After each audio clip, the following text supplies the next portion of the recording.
Good morning students. Today we will discuss about biomechanics of tennis elbow. As you know, tennis elbow is a problem.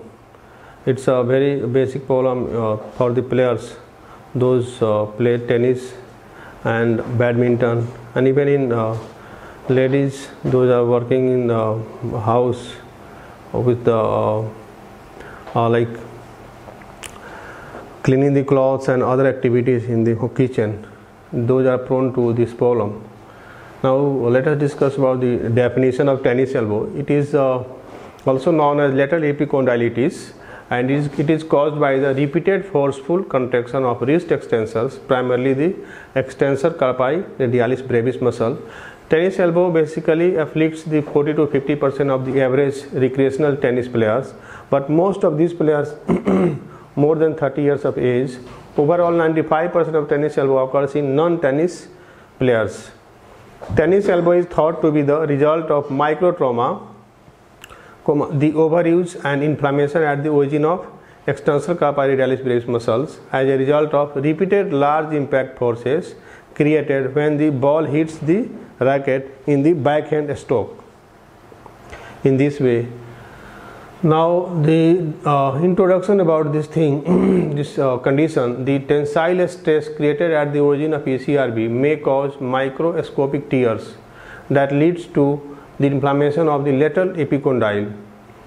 Repeated tensile stress on the inelastic tendon may result in microscopic tear at the musculotendinous junction and result in tendinitis. Repetitive microtrauma injury can lead to mucinoid degeneration of the extensor origin and subsequent failure of the tendon. Watson-Jones states that it is incomplete rupture of the fibers of the common extensor tendon and of ECRB, that is extensor carpi radialis brevis muscle, which causes pain, and that complete rupture releases the strain, relieving symptoms and allowing muscles to heal. Hence the success of various operations of bursitis etc., which include division of the common extensor tendon or its dissection from the external condyle. Now as per Dr. Syriac's description, the tennis elbow are basically caused by four main type of lesions. The first cause is a tear at the tendoperiosteial junction of the common extensor tendon and the lateral epicondyle of the humerus. The second cause is because of the tear at the junction of the common extensor tendon and the radial extensor bellies, primarily that of ECRB, extensor carpi radialis muscles. Third is a tear at the origin of extensor carpi radialis longus, and the fourth is a tear in the muscles belly of the ECR, extensor carpi radialis muscles. Nitschel referred to the micro tear and the vascular ingrowth of the involved tissue as angiofibroblastic hyperplasia.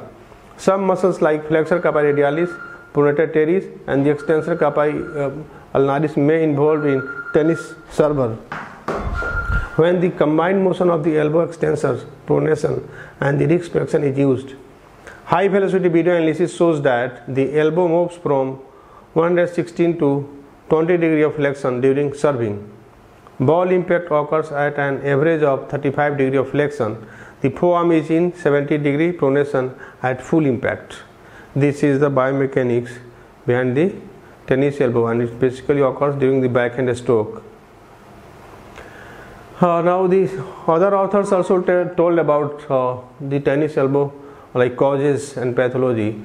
Several authors have found that EMG activity in the ECRB, the muscle and tendon complex afflicted in the tennis elbow, is high during the acceleration and early follow-through phase of the ground strokes and during the corking phase of the serve. Unfortunately, none of authors gave evidence to support the claim that muscle activity in the ECRB at ball contact is high. In the one-handed background, the torques at impact 17 to 24 nanometer will be absorbed by the tendon of the elbow. Giangara and his colleagues observed that the two-handed backhand allow the forces at ball impact to be transmitted through the elbow rather than absorbed by the tissue at the elbow. Other authors have reported that players using a two-handed backhand will rarely develop lateral epicondyle,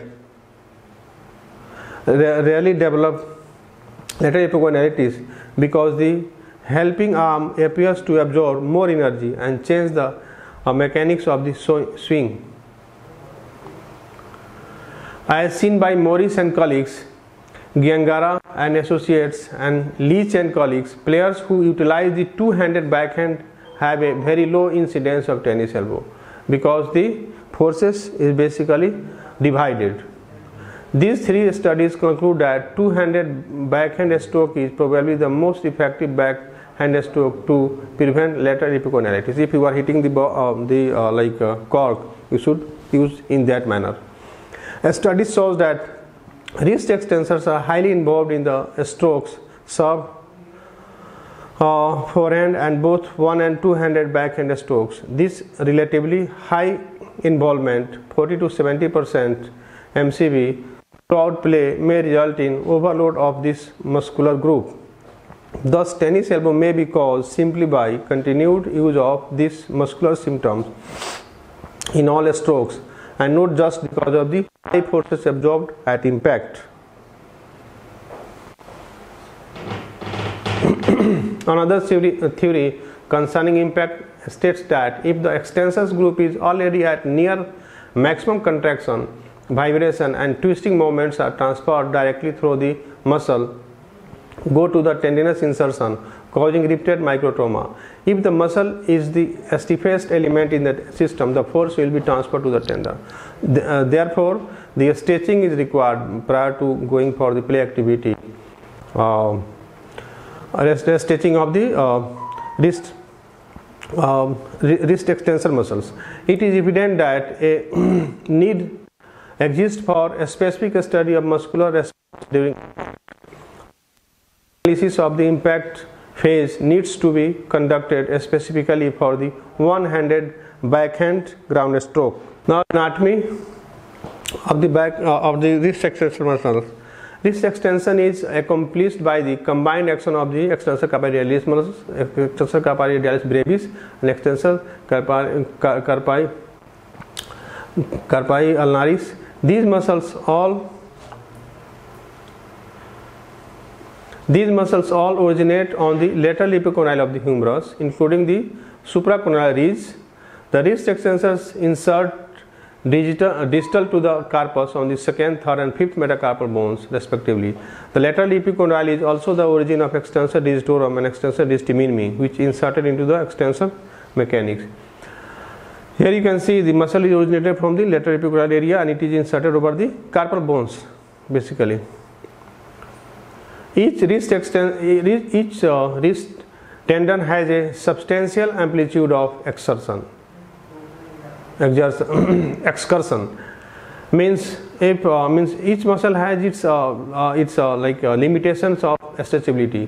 The ECRB and the longus each have a maximal excursion of approximately 37 mm. The flexor carpi radialis excursion is approximately 40 mm, and that of flexor carpi ulnaris is approximately 35 mm. The pronator teres excursion is approximately 50 mm. Impairment of these excursion of any of tendons owing to the adhesions after trauma or surgery can seriously limit wrist motion. That is why stretching is very necessary, because if muscles are stressed, if conditioning of muscle is good, then muscle can withstand more and more forces and impact will be less over the insertion point. The wrist is stabilized by the extensors working in synergy with the flexors.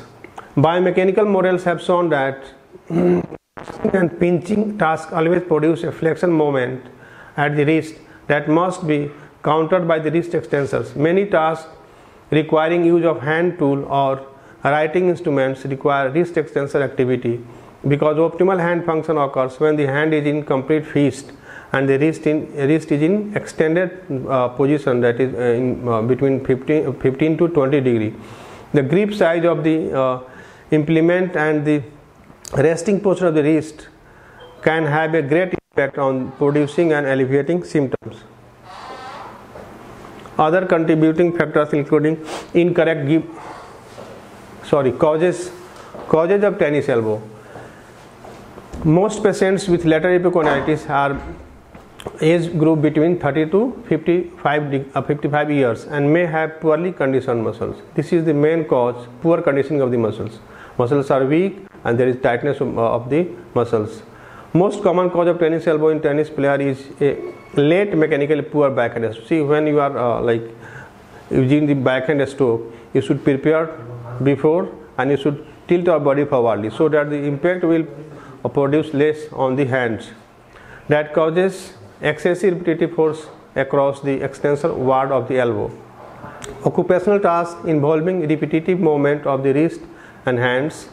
Degeneration either as a primary cause or secondary to any injury.